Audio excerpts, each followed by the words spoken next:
Hello world, Daniel Sarpong here. Welcome to the channel where we bless lives, families, businesses, and destinies. So today I'm going to talk about what makes great people. I'm going to talk about the triangle of greatness. And I'm going to talk from my book, Mind Games, which is about breaking out of limitations and depression to become your higher self with endless possibilities. From Abraham to Joseph to Jesus Christ, to Hercules to Achilles, to Nelson Mandela to Rosa Parks to Kwame Nkrumah, to I don't know who the GOAT is for you, whether it's Cristiano Ronaldo or it's Lionel Messi. These are great people that are celebrated all over the world. What makes people great? Going through the stories of all great people that have lived throughout the sands and the history of times, I have realized that these three things that makes great people. That's why it's called the triangle of greatness. It's a theory of the triangle of greatness. So, for example, I want to take why is a triangle and it's three is because in Ecclesiastes chapter 4 verse 12, it says one person may be overpowered, two people can fight, but a cord of three stands will always be victorious. So this particular video is broken down to three parts, and within every part I'm going to talk about one part of the triangle. But the triangle, the first one is KASEJ, K-A-S-E-J, K standing for knowledge, A standing for your abilities, S standing for your skills, E standing for your experience or expertise, and G standing for your gifts. The second part of the triangle is ON, O-N. O standing for opportunities, and N standing for your network. The third part of the triangle is AREP, A-R-E-P-E, which stands for A stands for audacity, R stands for risk, E stands for the effort, hard work, P stands for persistence, and E, the last E, stands for endurance. So in this first part, I'm going to talk about KASEJ. Before I continue, if you're watching this, I know you're going to love this particular series. Make sure you like this video, make sure that you subscribe and click on the notification bell so that when I release the next episodes, you will be aware. So KASEJ, knowledge. Knowledge is a foundation of life, and knowledge is a foundation of success. Not everything exceptional that has been accomplished on this earth was because of knowledge. You are knowledge away from something that you desire. It can be knowledge of a skill, it can be knowledge of how the universe works, it can be knowledge of the laws of the universe. For example, in one of my courses, which is about persuasion, influence, and negotiation, I teach people that one of the greatest ways of influence is called the law of reciprocity. In this law, it states that when you do something for someone, psychologically, they are developed and they are coined to desire to do something back for you. So that's why givers never lack. So for example, people say givers never lack, or when you're a giver, you always receive. It's not just a statement on its own, which is lying in the universe. And because it's lying in the universe, once you give, all of a sudden you know. It is a law, but what is the foundation of the law? The foundation of the law is that when you give easily, psychologically, people are tuned to desire to do something back for you. And until they are able to do something back for you, they'll always be tormented. Yeah, they'll always feel like doing something back for you. It's called the law of reciprocity. And there are many other laws. If you have been in that course, I'm sure you have learned all the laws of persuasion, influence, and negotiation. So this is a law of knowledge that you must learn. So let me give you a perfect example. So this is true story. So there were these fishermen, right, who caught a blue marlin fish. Now when they caught the blue marlin fish, it was a big celebration for them and their townspeople. They were just excited. Wow, this is a big fish. This is a nice exotic fish that we have caught in our village or in our town. What did they do? They carried it to the village, celebrated, cut pieces among the fishermen, went to their homes, shared it among their friends and their family, and ate this fish and then they enjoyed it. What they did not know is that a pound of a blue marlin fish is $31,000. What they did not know is that they were consuming a $2.6 million worth of fish with their family and their townspeople. Because they didn't have the knowledge of this kind of fish, the worth of this kind of fish, and the value that they could have developed from this kind of fish. Someone would argue that maybe it was a village and then there was no way for them to store it, so you find a way. If you have a $2.6 million or $2.1 million fish you just caught, you find a way, even if it means immediately transporting it to the city, which will take 3 hours or 5 hours to get a place to store it. And then find a way, right, to connect to people in the city who sell exotic fishes in their restaurant. Or you find a way. So with this argument, I'll talk about it more in the second part, which is opportunities and network. As I said, all these three things come together to make you great people. So they lack the knowledge. So the question I want to ask you right now, which blue marlin fish do you have lying around you that you're consuming instead of turning it into an opportunity that will change your life and the lives of your family?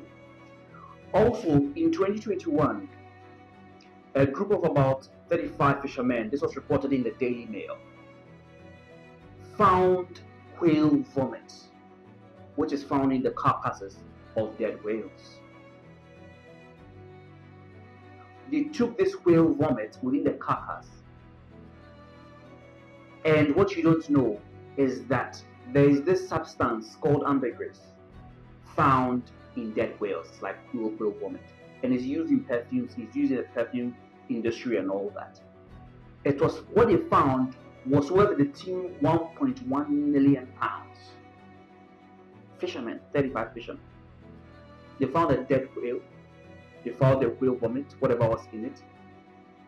And because they had knowledge, they understood and knew that this thing I am seeing is worth 1.1 million pounds, because a kilogram was worth about 35,000 pounds. Now I want to ask you a question. If you were on a yacht with your friend invited you on a holiday or whatever it is, and you were in Yemen and you found that dead whale, and you saw the carcass, the vomit and all that, and you saw that substance, what would you have done? Possibly just reported it that we just found some whale carcass and then just found your way away. But that was 1.1 million pounds, because you may have lacked the knowledge. I would have lacked the knowledge. Knowledge is power. Knowledge is influence. Knowledge is greatness, I promise you. Because what you don't know, you can never take advantage of. So it's very possible that right now in your room, right now, among the things that you inherited from your great grandmother, there's a jewel in it worth $5.6 billion or $5.6 million, but you have no idea of the worth because you lack the knowledge. Be an avid reader.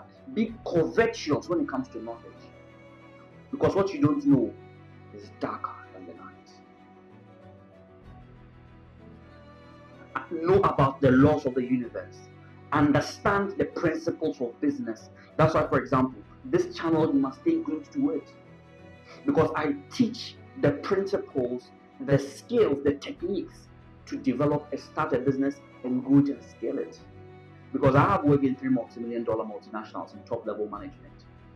I've had that experience and expertise. I have learned over a decade how great people build their businesses, and I teach here for free. So if you want to start even an NGO, anything you want to start on your own, any project, you need to stay glued to this channel. Knowledge will set you apart in your generation. Knowledge will set you apart from your peers. Knowledge will set you apart from your masters. Knowledge will set you apart from your friends. Knowledge will set you apart from your family. Knowledge. Crave knowledge. Have knowledge about networking. How do you network? You want to network and meet great people to possibly invest in your business. There's a way for people to invest in your business. It's not just because you have a good product, a good service, or a good project. There's a way to do it. It's knowledge. There's a way to get clients. It's not just because you have started a business and built a business, clients will come. It's wrong. It's knowledge. Sales and marketing is knowledge. There's a way to do it in a certain specific way to get certain results. Don't do anything anyhow and expect to get the results that you desire. If you want to get 15, you must add 10 to 5, or you must add 2 to 13, or you must add 1 to 14, or you must add 4 to 11. You can't just add any number anyhow and expect to get 15. Any result you desire to have in your life, in the next 5 years, in the next 2 years, in the next 20 years, there must be something specific, not something random, something specific you must be doing now to ensure that in the next 5 years, you achieve that thing you want to achieve. Because you can't do random things to achieve specific results. There is no one who has succeeded by accident. You won't wake up one day and bump into success by accident. Knowledge. How many books have you read your entire life? This entire year? For the past 5 weeks? What have you read? It's not always about you reading books. What have you listened to? This thing you are listening to is equal to reading a book. Don't let people worry you and they'll strip you. You must read 100 books a month. You must read 100 books a year. All those things are crap. You must accumulate knowledge however you desire to.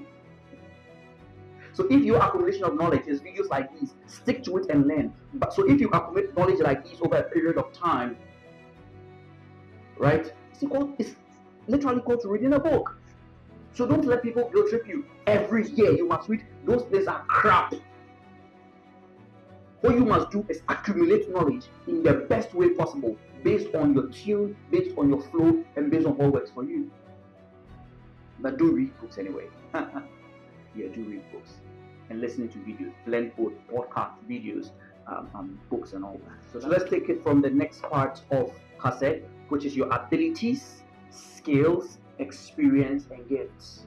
Before I move to the next point, I hope you are being blessed. I want you to leave a comment below on how you are being blessed, and also make sure you're subscribing to the channel and click the notification bell. What happens is that not everyone will know when I post another video.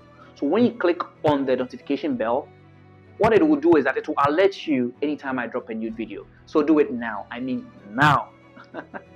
In Proverbs chapter 22 verse 29, he said, have you seen a man skilled? Have you seen a man who has shown his gifts? This man will stand before kings. This man will not stand before ordinary men. This man will stand before great men. This man will not stand before mere men. The Bible didn't say that have you seen a man who carries the grace of God? This man will stand before kings, and this man will not stand before men. They say, have you seen a man skilled in his works? Have you seen a man with his skills and his abilities who has honed his gifts? That's the man that stands before kings. It's not prayer. Prayer is part, but it's not only prayer. Fasting is part, but it's not only fasting. If I decide not to serve God, but I hone the skills God gave me, I will stand before kings. And if you decide to serve God, but decide not to hone the skills that God has given you, you stand before mere men. I'm telling you, this is God is saying it all. This is not from man. God is the one saying it. But we always want to look at the scriptures from a religious perspective. That's only about loving God and serving God and being religious and being pious. No. Hone your gifts. Spend time, and you are fully responsible to hone your gifts and your skills and get experience and be outstanding. When you do that and combine it with your prayer, with your fasting, and with everything, now what becomes of you is that you stand before kings. Your gift will be used before kings, not mere men. You can be a village champion. You can be a town champion. You can be a city champion. You can be a local champion. You can be a country champion. You can be a continental champion. And you can be a global champion. Depending on how honed your gifts are. So the first question is, what are the gifts you have? What are the things you have? What are the gifts you have? That gift that God has given you is the ticket God has given you into your greatness. A gift is a ticket into greatness. But that ticket can take economy. That ticket can take business class. And that ticket can take first class. It depends on how you uphold the gift. That ticket can take you to a village. That ticket can take you to a city. that ticket can take you to the presidency. Which gift? And God doesn't determine these things. Prophecy doesn't determine these things. In fact, prophecy is not assurance. The fact that there has been a prophecy over your life that you'll be the greatest speaker, or you'll be the greatest media person, or you'll be the greatest artist across the world, it's not assurance. It is proclamation of what will happen when you put the right things together. So the gift you have, you are fully responsible. Never try to make God responsible for the things God has made you responsible for. We try to put all the burden on God. God is supposed to make me this. God is supposed to make me that. I'm laughing at you in rainbow colors. God is not coming to do all that for you. Else you become a puppet. And you are not a puppet. You are supposed to be a king. And you're supposed to be a priest. And you're supposed to be level-headed and find a way. God gives the grace to do it, but you have to run your race. It is your race, so run it. Your abilities, your skills, experience, what you have experience in, hone it so much, and then you will stand before kings. The fact that people died without making anything special out of their gifts is the proof that your life can end one day and your gift will come to nothing. Never ever think yourself too special not to go through something. Listen, everything every human has experienced that you have learned about is a prophecy over your life, the good and the bad. It's everything you have seen any man experience is an automatic prophecy that you can be that thing, whether it's terrible or whether it's good. That means that your own steps and your own adjustments and the things you decide to do will be the prophetic signal where you walk into. So if you saw a man that was exceptionally good in his gifts, but he didn't put in certain steps and it brought his downfall, it's a prophecy that you can also be exceptionally good in your gifts if you own it. Whenever you see a man who came from nothing and due to certain things that happened in his life, he became a king, it's a prophecy that your background is terrible, but you can also be that person. I don't know who you are, I don't know where you are coming from, but as long as they have been men who came from the gutters and sat in the palace, it's a prophecy that you are also possibly coming from the gutters, or even a little better than the gutters, but you can also be a king. The fact that they were kings who rose, and because they didn't understand certain things, they became paupers. It's a prophecy that, hey, as you are climbing this mountain, be very, very careful. Because whatever any man has gone through is not beyond you. What any man has gone through is not beyond you. So develop your skills, your abilities. Become the best that will ever be in what you do. I'm going to move into the next. So this is the first part of the triangle. I've talked about knowledge, and I've talked about the abilities, the skills, the experience, and also the gifts. In the next video, in the part 2, I'm going to talk about opportunities and network. Let me tell you the truth. You can have the greatest gifts and the greatest experience and the greatest skills that everybody around you says that you are the best of the best. But it doesn't mean you will necessarily stand before kings. That's why I call it the triangle of greatness. So I'm bringing together different things from the word to form basically the blueprint and the holy grail of how to become the highest, biggest, greatest version of yourself.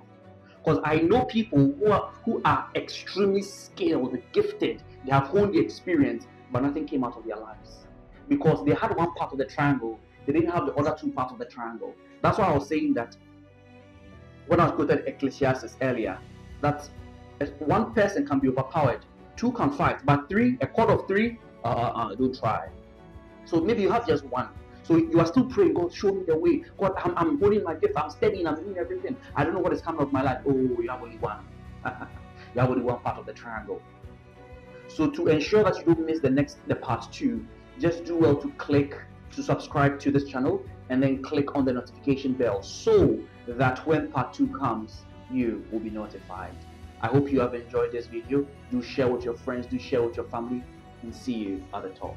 Cheers.